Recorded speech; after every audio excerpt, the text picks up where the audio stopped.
Our conversation is with Mr. Yuri Alexandrovich Bezmenov. Mr. Bezmenov was born in 1939 in a suburb of Moscow.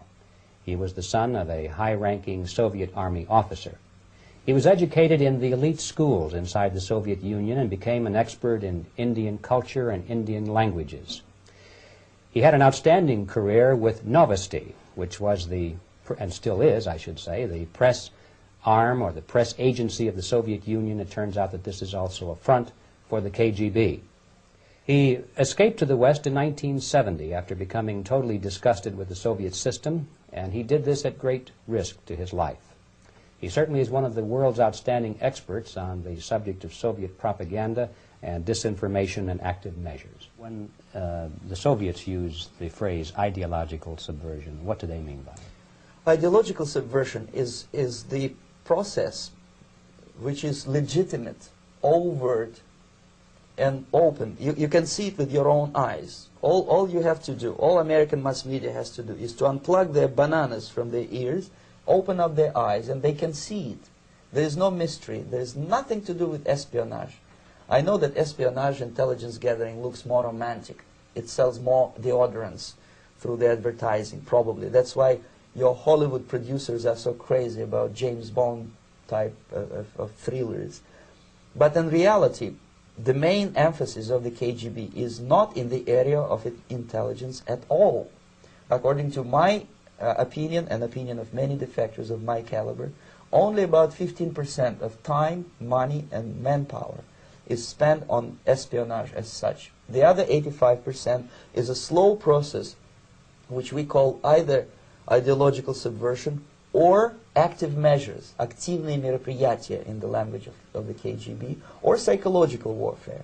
What it basically means is to change the perception of reality of every American to such an extent that despite of the abundance of information, no one is able to come to sensible conclusions in the interests of defending themselves, their families, their community, and their country. It's a great brainwashing process which goes very slow, and it's divided in 4 basic stages. The first one being demoralization. It takes from 15 to 20 years to demoralize a nation. Why that many years? Because this is the minimum number of years which requires to educate one generation of students in the country of your enemy, exposed to the ideology of the enemy. In other words, Marxism-Leninism ideology is being pumped into the soft heads of at least 3 generations of American students without being challenged or counterbalanced by the basic values of Americanism, American patriotism. The demoralization process in the United States is basically completed already. For the last 25 years, actually it's overfulfilled, because demoralization now reaches such areas where previously not even Comrade Andropov and all his experts would even dream of such a tremendous success. Most of it is done by Americans to Americans, thanks to lack of moral standards. As I mentioned before, exposure to true information does not matter anymore. A person who was demoralized is unable to assess true information. The facts tell nothing to him. Even if I shower him with information, with authentic proof, with documents, with pictures, even if I take him by force to the Soviet Union and show him concentration camp, he will refuse to believe it until he is going to receive a kick in his fat bottom. When a military boot crashes his, then he will understand, but not before that. That's the tragic of the situation of demoralization. So the next stage is destabilization. This time, subverter does not care about your ideas and the patterns of your consumption. Whether you eat junk food and get fat and flabby, doesn't matter anymore. This time, and it takes only from 2 to 5 years to destabilize a nation, what matters is essentials: economy, foreign relations, defense systems. And you can see it quite clearly that in some areas, in such sensitive areas as defense and economy, the influence of Marxist-Leninist ideas in the United States is absolutely fantastic. I could never believe it 14 years ago when I landed in this part of the world that the process will go that fast. The next stage, of course, is crisis. It may take only up to 6 weeks to bring a country to the verge of crisis. You can see it in Central America now.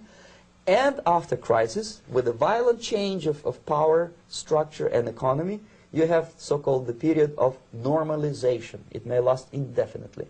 Normalization is a cynical expression borrowed from Soviet propaganda. When the Soviet tanks moved into Czechoslovakia in '68, Comrade Brezhnev said, "Now the situation in brotherly Czechoslovakia is normalized." This is what will happen in the United States if you allow all these schmucks to bring the country to crisis, to promise people all kind of goodies and the paradise on earth, to destabilize your economy, to eliminate the principle of free market competition, and to put a big brother government in Washington, D.C., with benevolent dictators like Walter Mondale, who will promise lots of things, never mind whether the promises are fulfillable or not.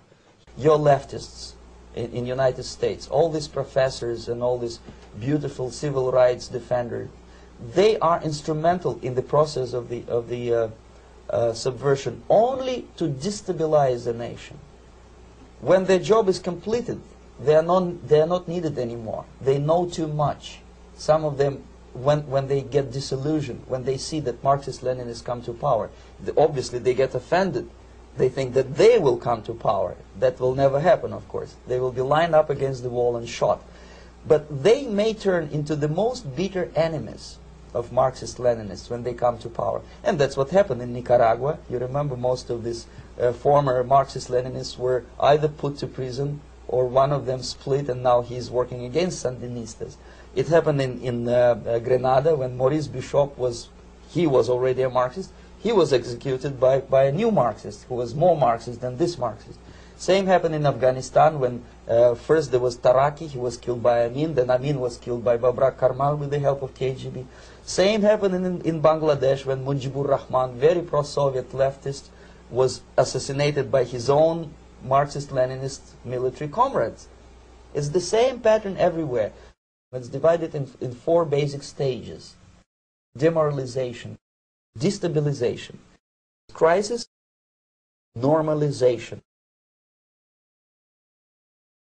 They will be lined up against the wall and shot, wall and shot, wall and shot, wall and shot.